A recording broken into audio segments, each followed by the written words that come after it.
She told me, "My work husband and I cuddle sometimes. It's platonic. If you don't get it, that's your issue." I said, "You're right."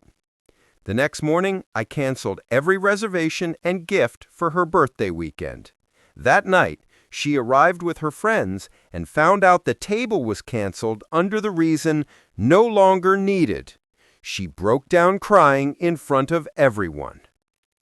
Hey viewers, before we move on to the video, please make sure to subscribe to the channel and hit the like button if you want to see more stories like this. Thanks! If you looked at my Google Calendar 2 weeks ago, you would have seen an entry titled Operation 30.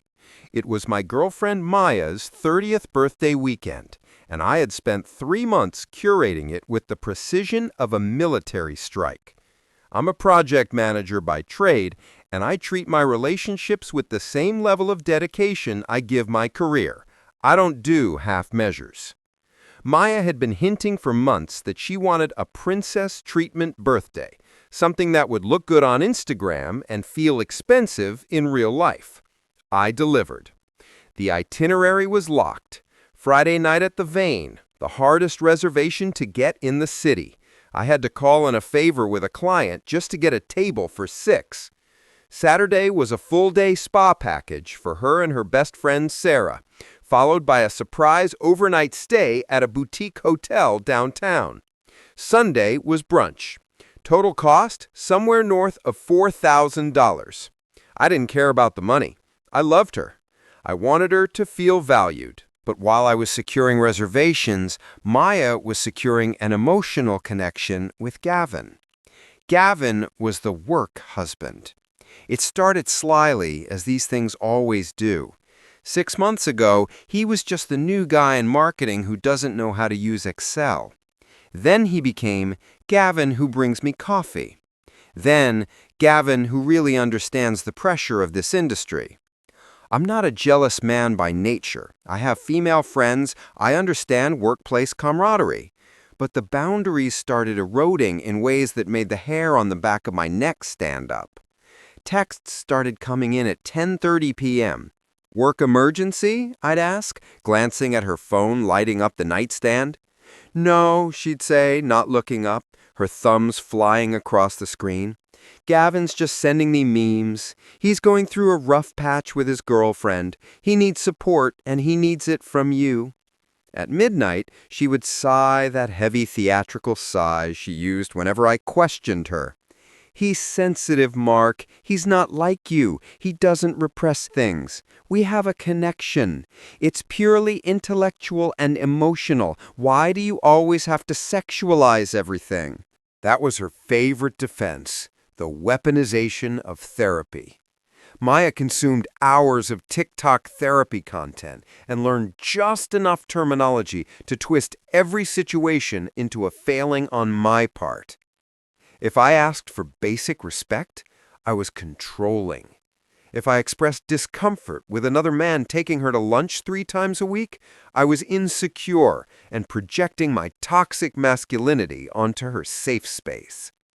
I tried to be the bigger man. I told myself I was the one she came home to. I was the one paying the mortgage. I was the one planning Operation 30. Gavin was just a phase. A needy coworker she felt sorry for. I was wrong. He wasn't a phase. He was a replacement, waiting in the wings. The dynamic shifted 3 days before her birthday. I had just picked up her gift, a vintage necklace she'd circled in a catalog 6 months ago.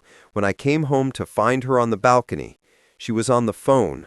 Her voice dropped to that hushed whisper people use when they're sharing secrets. When the sliding door clicked shut behind me, she jumped. She hung up immediately. "Who was that?" I asked, putting the gift bag in the closet. "Just Gavin," she said. She looked flushed. "He's having a crisis." "He seems to have a crisis every time I'm not in the room," I said. My patience was fraying. "You wouldn't understand," she snapped, walking past me to the kitchen. "You're so emotionally rigid. Gavin feels things deeply. He just needs to know someone is in his corner." I let it go. I didn't want to ruin the birthday week with a fight. I told myself to just get through the weekend, give her the perfect experience, and maybe then, once she felt celebrated and loved, we could have a real conversation about boundaries. I was an idiot. It happened on a Tuesday. I was in the kitchen making risotto. Maya was sitting at the island sipping a glass of wine I'd poured for her, staring at her phone with a soft, private smile that I hadn't seen directed at me in months. "How was work?" I asked, stirring the rice. "Intense," she said, not looking up. "Gavin had a panic attack in the break room around 2 o'clock. "Is he okay?" I asked, trying to feign sympathy. "He is now," she said. She finally put the phone down and looked at me, her expression challenging, like she was daring me to react. I stayed with him. We went into the quiet room in the back office. I turned the lights off, and we just laid on the couch and cuddled for like an hour until his breathing regulated. I stopped stirring. The wooden spoon hovered over the pan. The kitchen suddenly felt very quiet. "I'm sorry," I said, my voice steady, though my heart rate had just spiked through the roof. "Did you say you cuddled him on a couch? In the dark?" She rolled her eyes, taking a sip of wine. "Oh my God, here we go. Yes, Mark, we cuddled. It's called co-regulation. It's a somatic technique to help lower someone's cortisol levels.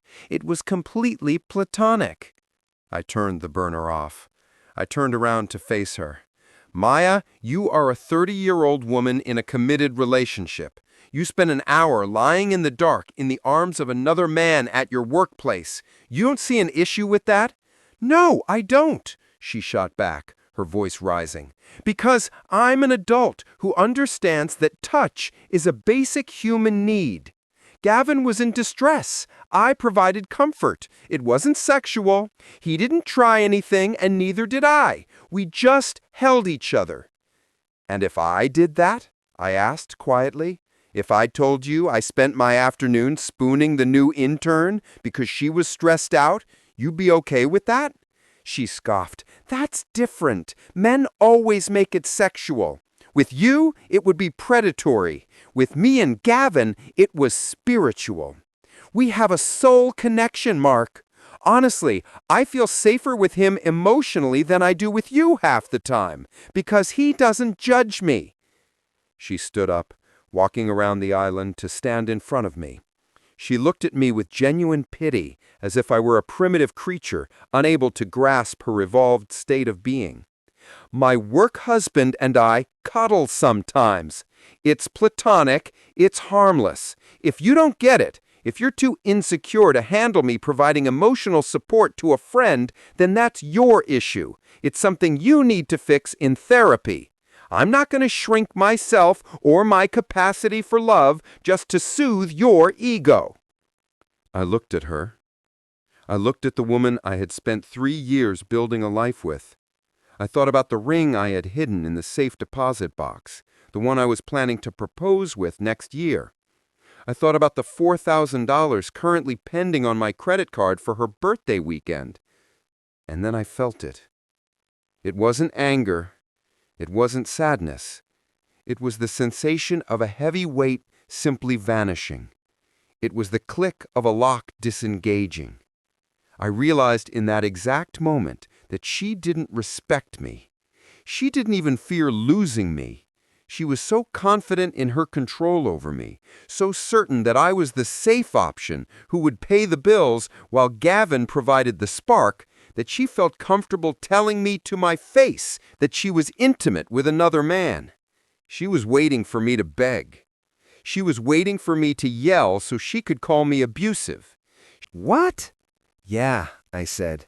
"I've been looking at this all wrong. You're an autonomous person. If that's what you need to do to support your friend, who am I to police that? It was insecure of me to question your judgment." A slow, victorious smile spread across her face. She thought she had broken me. She thought she had trained me. "Thank you, Mark," she said, reaching out to touch my arm. "I knew you'd get there eventually. It really means a lot that you're doing the work to be better for me." "I am," I said, smiling back. "I'm really seeing things clearly now." "Good," she said. turning back to her phone. "Gavin will be so relieved. He was worried you'd freak out." "Tell him not to worry," I said, turning back to the stove. "I'm not freaking out at all." I wasn't. I was calculating. I served dinner. I asked about her day. I listened to her talk about how excited she was for Friday, how she had told all the girls that I was taking them to the vein, how she couldn't wait to see what I had planned for the rest of the weekend. "It's going to be unforgettable," I told her. When we went to bed that night, she turned her back to me, texting Gavin good night. I lay there in the dark, staring at the ceiling. At 7 a.m. the next morning, she left for work. She kissed me on the cheek, breezy and happy, convinced she had the perfect boyfriend and the perfect side piece. "Love you," she said. "Don't forget to pick up the dry cleaning for Friday." "I won't," I said. The moment the door clicked shut, I got out of bed. I didn't go to work. I went to the kitchen table, opened my laptop, and pulled up the spreadsheet titled Operation 30. I picked up my phone. I dialed the restaurant first. "Good morning," I said when the hostess answered. "I have a reservation for 6 this Friday under Mark Miller. I need to cancel it." "Of course, sir. Would you like to reschedule?" "No, but I have a specific request. My ex-girlfriend doesn't know it's canceled yet. She might still show up. Can you make sure the cancellation note is in the system?" "Certainly. Is there a specific reason code you want us to log?" "Yes," I said. "Put it down as reason service no longer needed." "Service no longer needed," she repeated, sounding confused. "That's the one," I said. "Make sure it's on the screen if she asks." "Okay, consider it done. Thank you." I hung up. Then I called the spa, then the hotel, then the florist. Then I called the boutique where I bought the necklace and asked about their return policy. By noon, I had erased her birthday. By 2 p.m., I had packed my clothes, my electronics, and my documents into my car. By 4 p.m., I was gone. I left nothing behind but the spare key on the counter and the echo of her telling me that her betrayal was my issue. She was right. It was my issue, and I had just solved it. I spent Friday afternoon in a state of unnatural calm. I had checked into a corporate suite hotel on the other side of the city, a place generic enough to be untraceable, comfortable enough to work from. My phone was on the coffee table face up. I hadn't blocked her number yet. I needed the confirmation. I needed to know the message had been received. Around 4 p.m., Maya texted me, "Leaving work now, going straight to Sarah to get ready. Can you bring that red tie I like, the one that matches my dress? See you at 7:30. Love you. Hugs and kisses." I stared at the screen. The audacity was almost impressive. Less than 72 hours ago, she had told me my feelings were a psychological defect she shouldn't have to deal with.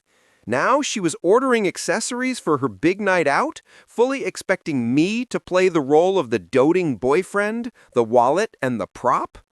I didn't reply. At 6 p.m., another text. "Hey, just checking in. Are you on your way? Traffic is crazy." I took a sip of the bourbon I'd poured myself. I wasn't on my way. I was watching a documentary about deep-sea shipwrecks. I felt a kinship with the ocean floor, cold, pressurized, and silent. At 7:15 p.m., the group chat, which included Maya, Sarah, and 2 other friends, Jen and Qley, lit up. Sarah sent a photo, a selfie of the 4 of them in the Uber. Maya looked stunning in a black silk dress I have bought her for Christmas. She was beaming, holding a glass of champagne, looking like the queen of the world. Caption: "Birthday queen en route. At Mark, where are you? We're thirsty." I felt a phantom twinge of guilt, a muscle memory of my old self, nice guy Mark, who would have panicked at being late. But then I remembered Gavin. I remembered the cuddle. I remembered reason no longer needed. The guilt evaporated. At 7:28 p.m., my phone buzzed again. "Maya, we're at the bar. The hostess says our table isn't ready yet. I thought you pulled strings with the manager?" I could visualize the scene perfectly. The ambient noise of the verandah, clinking silverware, low jazz, the murmur of the city's elite. Maya is standing at the host stand, her smile faltering, her friends shifting uncomfortably in their heels behind her. The hostess, a young woman probably terrified of ruining a birthday, but bound by the notes on her screen. Then came the text that told me the bomb had detonated. 7:45 p.m., Maya. What the fuck, Mark? 7:46 p.m., Maya. They said you canceled. They said you canceled everything. 7:47 p.m., Maya. Service no longer needed? Are you insane? Everyone is staring at us. Pick up the phone right now. My phone began to vibrate continuously. It wasn't just a ring, it was a seizure. She was panic calling. I let it go to voicemail. I could see it. The host is finally turning the screen around, reading the note aloud because Maya refused to believe it. Reason, service no longer needed. The brutality of it was specific. It wasn't family emergency. It wasn't illness. It was a transactional dismissal. It reduced our 3-year relationship to a subscription I had decided to unsubscribe from. And the worst part for her friends saw it. Sarah, Jen, Qley, the women she had undoubtedly bragged to about how well she had me trained, witnessed her being discarded like an expired coupon. 7:55 p.m. Voicemail from Maya. Transcribed. Background noise is chaotic. Sounds of traffic. She's outside. Mark, pick up. I don't understand. We're outside. They wouldn't seat us. They said the card on file was removed. Sarah had to pay for the drinks at the bar, and it was like $80, and it was so embarrassing. Where are you? Are you at the apartment? I'm coming home. We need to talk about this. You can't just do this to me on my birthday. She's still 8:35 p.m. Maya. You moved out? Are you serious? Over a cuddle? Mark, this is psychotic. You are blowing this way out of proportion. 8:40 p.m. Please come back. I'm scared. I don't want to be alone tonight. 8:45 p.m. Gavin is just a friend. I'll block him if that's what you want. Just come home. It was textbook. First, attack the reaction. You're psychotic. Then play the victim. I'm scared. Finally, the desperate bargaining. I'll block him. But she missed the point. I didn't care if she blocked Gavin. Gavin wasn't the problem. The problem was that she looked at me, saw my pain, and told me it was my defect. She had broken the fundamental contract of our relationship. I protect you, you respect me. I scrolled through the messages, feeling lighter. For months, I had walked on eggshells, trying to be the modern, evolved partner she wanted, suppressing my gut instincts to avoid being labeled toxic. Now I was the villain in her story, and God, it felt good. 9 p.m. Maya. Fine, ignore me, but you owe me for the hotel and the spa. You promised me this weekend. 9:15 p.m. Me. I promised my girlfriend a birthday weekend, but she checked out on Tuesday to be single with her work husband. I just finalized the paperwork. Enjoy the platonic silence. It's soothing, isn't it? 9:16 p.m. I hate you. 9:20 p.m. Me. You're right. I blocked her number. Then I blocked Sarah. Then I blocked Jen and Qley. Then I opened the food delivery app and ordered a pizza from the place she always said was too greasy. I slept like a baby. The next morning, I woke up to a notification from Instagram. I hadn't blocked her there yet. She had posted a story at 2 a.m., a black screen with small white text. The betrayal you never see coming hurts the most. Hashtag heartbroken, hashtag narcissist. I laughed out loud.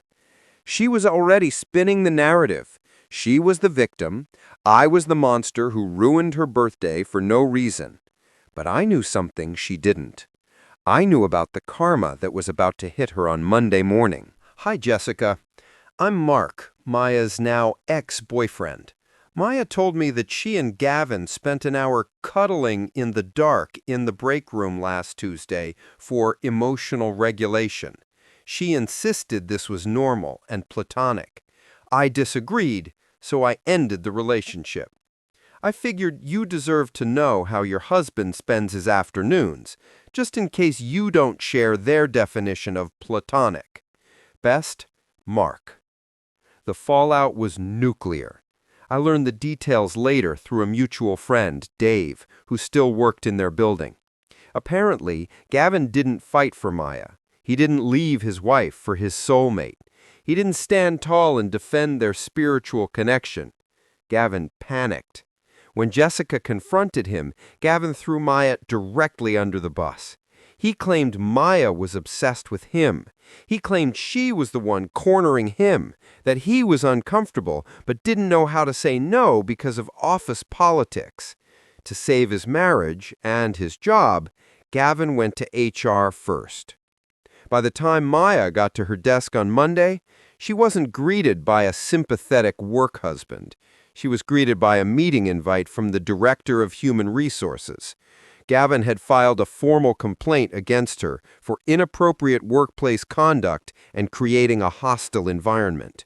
She was placed on administrative leave pending an investigation. That afternoon, I received an email from Maya's work address since I had blocked her personal accounts. From Maya, corporate email. Subject: You ruined my life. Are you happy? Gavin isn't speaking to me. HR escorted me out of the building. Jessica called me a homewrecker. You didn't just break up with me, you destroyed my reputation. I lost my boyfriend, my best friend, and probably my job in 48 hours. How could you be this vindictive? I thought you loved me. I didn't reply. I moved the email to the trash.